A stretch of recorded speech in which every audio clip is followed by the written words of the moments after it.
Hello ladies, Steph here. So I just had a thought, considering I'm doing this program that I'm launching on the 7th of February, my dear friend Vicky here was more than happy to jump on and just share her story about how she has found perimenopause and what's actually going on with her now. So I'll pretty much kind of hand over the mic to Vic, and she'll just talk about what's been going on, and then I might jump in with a few questions and we'll go from there. So this is Vicky.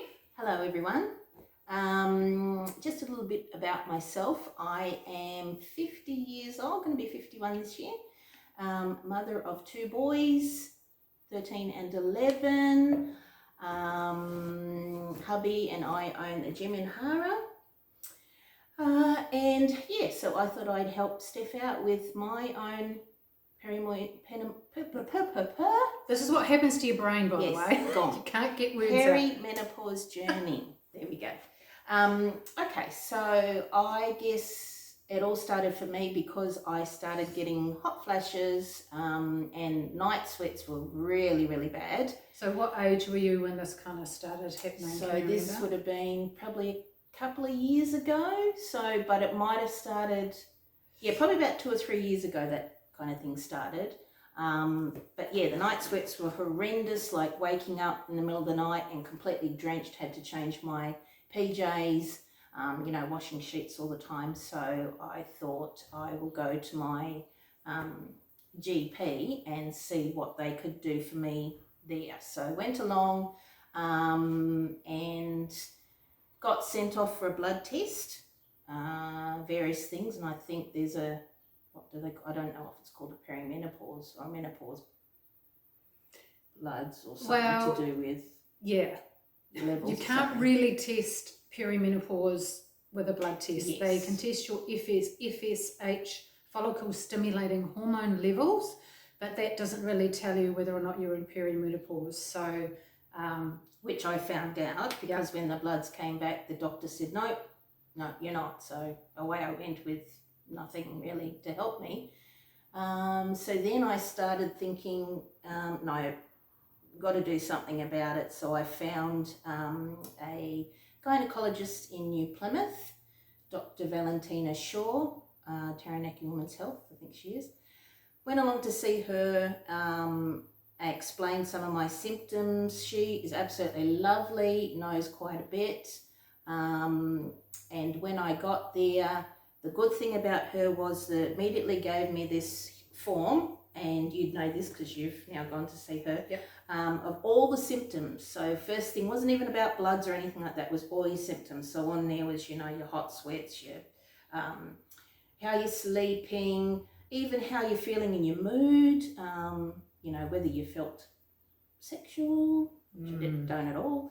A whole heap of things, sore joints, you name it, was on there. So I went through and ticked all of that. And the minute she had a look at all the answers, she said, yep, definitely, you are definitely in perimenopause. So yay.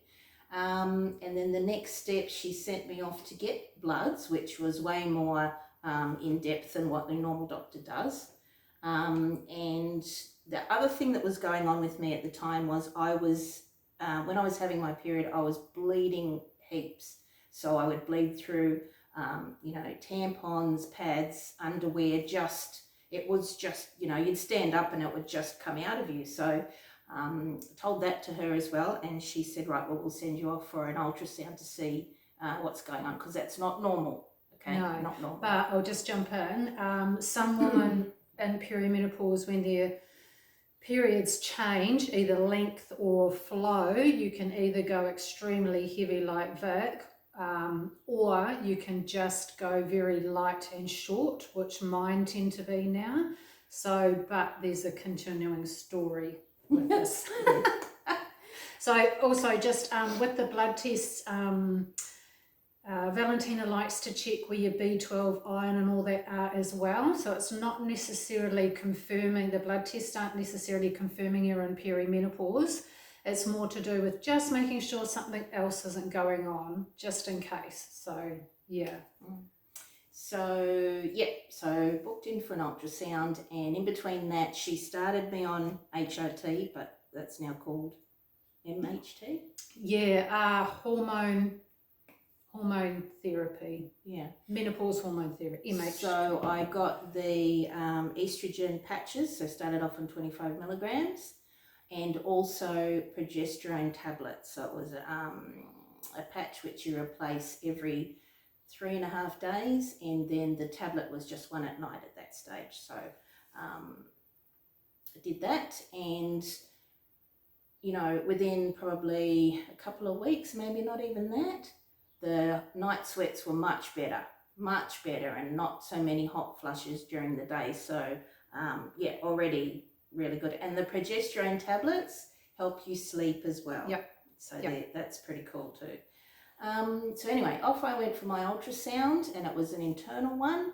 Not as scary as it sounds, but they found at that time I had what is called a fibroid, which is kind of like most of the time they are malignant. So just a mass.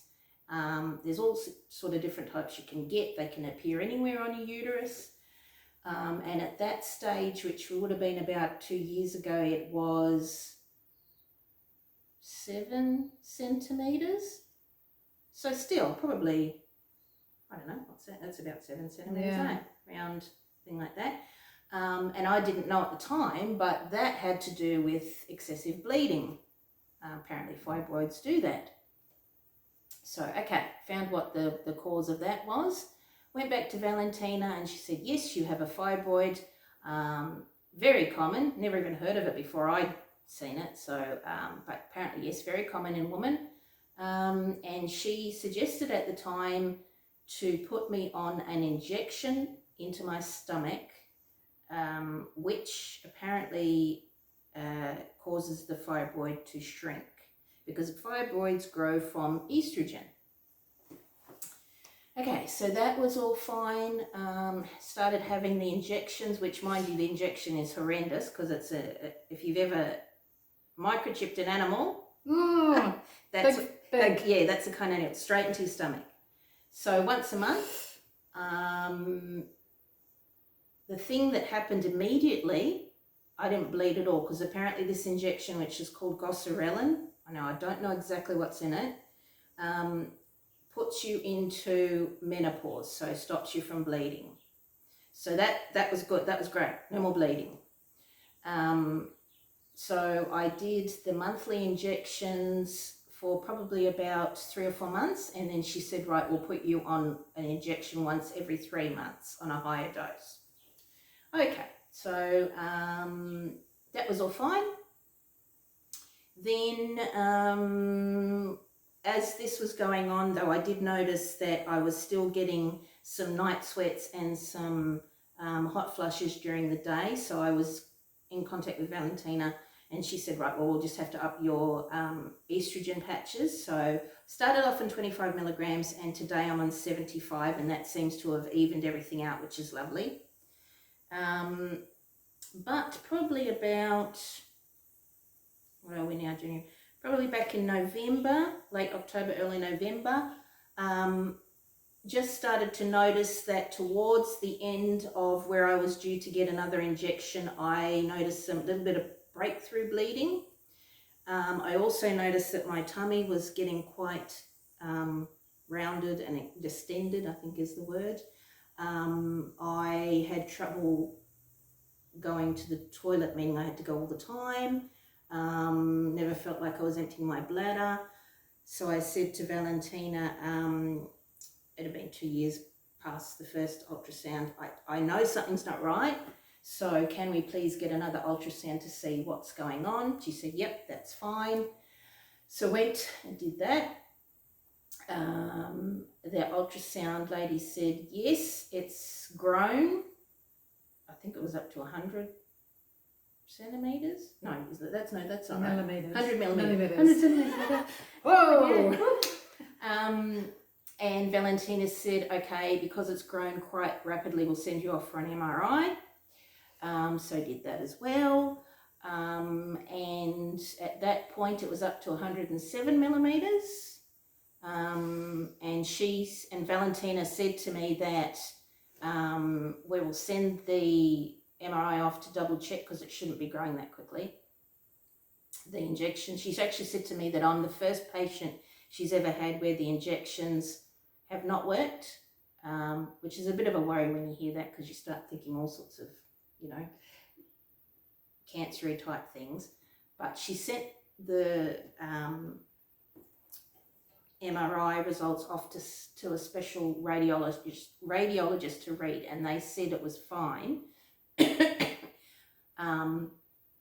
So anyway, back to Valentina, and she was actually quite shocked at how big it had grown. And the upshot of all of that is I'm now scheduled in 2 days' time to have a hysterectomy to get the mass out, as well as my uterus. I think she said she's going to leave just the ovaries in, but yeah, pretty much everything else taken out, because even if there are, I think, some other surgeries that can be done, but because this thing feeds off estrogen, until you go into full menopause, it will keep coming back. Yeah. So if you take your uterus out, no more fibroids. Yeah. And she's done children, so there really is no need for it to be there anyway. Do you want some water?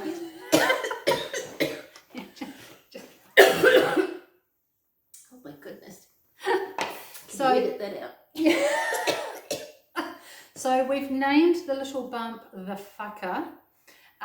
So yeah, I think Vicky will have a lot of relief. So even when she's training, it's really uncomfortable sleeping at night.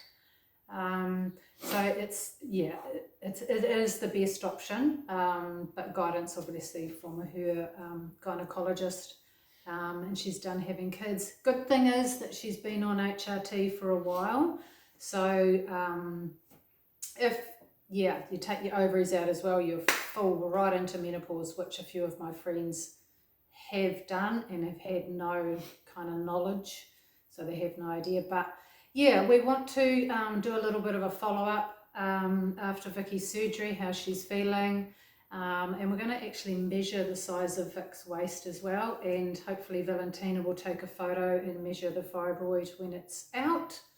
So yeah, we will keep you updated, but it's been a bit of a journey, hey? Yes. Like yes. Mentally, emotionally, physically, just not nice, and yeah. It's really hard to,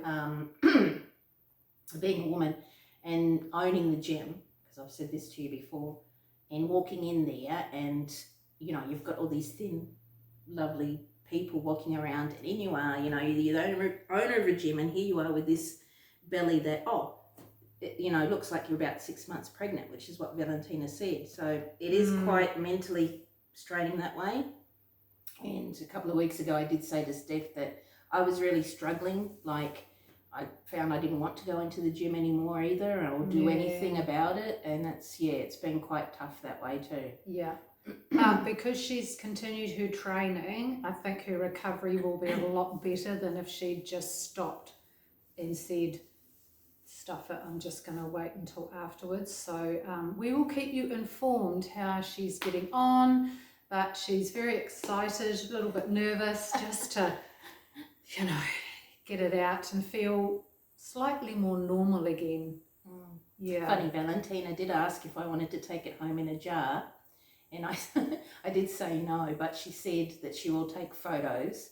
It'd be interesting the weight of it too. Yeah, because it can be quite heavy. Yeah, it's probably a little grapefruit. That's why we named it the F-bomb. Yes. Because it'd be good to get it out. Hey? But if there's don't just rely on your normal doctor. No. 90% of them don't even have any idea about perimenopause. So if you're lucky enough to find a gynecologist, that's definitely the way to go. Yeah. And listen to your intuition. If you feel something is not quite right, act on it, because our intuition is very strong. Yeah. So, yeah. All right. We will leave it there. and we will be in touch soon with another update. Bye.